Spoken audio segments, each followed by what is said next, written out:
welcome to a special edition of Tucker Carlson Tonight. I'm Laura Logan, in for Tucker. The Occupational Safety and Health Administration, or OSHA, was established in the 1970s to inspect workplaces and establish standards to prevent industrial accidents. But starting this summer, the Biden administration gave OSHA a new role. Joe Biden told OSHA to start hiding information from the public to promote the COVID vaccine.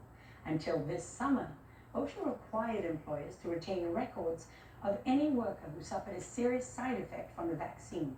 Then in June, OSHA's guidance suddenly changed to this, quote, OSHA will not enforce federal recording requirements that require any employers to record worker side effects from COVID-19 vaccination. That was a major change, especially since we're still learning so much about these vaccines and their possible side effects. Just hours ago, for example, The Telegraph in Britain reported that, quote, teenage boys are 6 times more likely to suffer from heart problems from the vaccine than be hospitalized from COVID-19. And in Israel, where more than 80% of adults are vaccinated, COVID cases are spiking. Israel now has one of the world's highest daily infection rates. So what explains that? In his remarks to the nation, Joe Biden didn't answer that. Instead, he put OSHA, the same agency that's been hiding evidence of vaccine side effects, in charge of forcing millions of Americans to take the COVID vaccine. Joe Biden didn't even bother to ask Congress. He said the new mandate is justified because COVID is a, quote, emergency. Then he walked away without taking questions once again.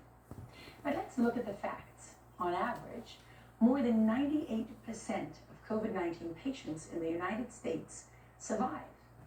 That number is well over 99% for every age group, except for the very elderly, whether they're vaccinated or not. Meanwhile, we know that millions of Americans have natural immunity from previous COVID infections. Studies show they have far greater protection than the vaccine can provide. Tony Fauci was just asked about this on CNN. If people have natural immunity, why do they need the vaccine? He couldn't answer. As we talk about vaccine mandates, I get calls all the time. People say, I've already had COVID, I'm protected, and now the study says maybe even more protected than the vaccine alone. Should they also get the vaccine? How do you make the case to them?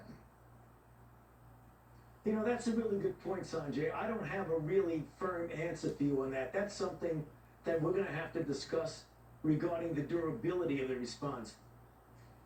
Discuss the durability of the response. I don't have a firm answer for you on that. So why are we forcing people with natural immunity to take the shot? For that matter, why are illegal immigrants exempt from Joe Biden's order?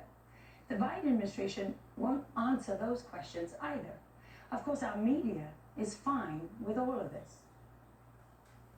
So today, President Joe Biden announced some mandates that he hopes will free the rest of us from this pandemic and try to move more people to get the vaccine, to do the right thing. You know what? Good for President Biden. Of course, the federal government can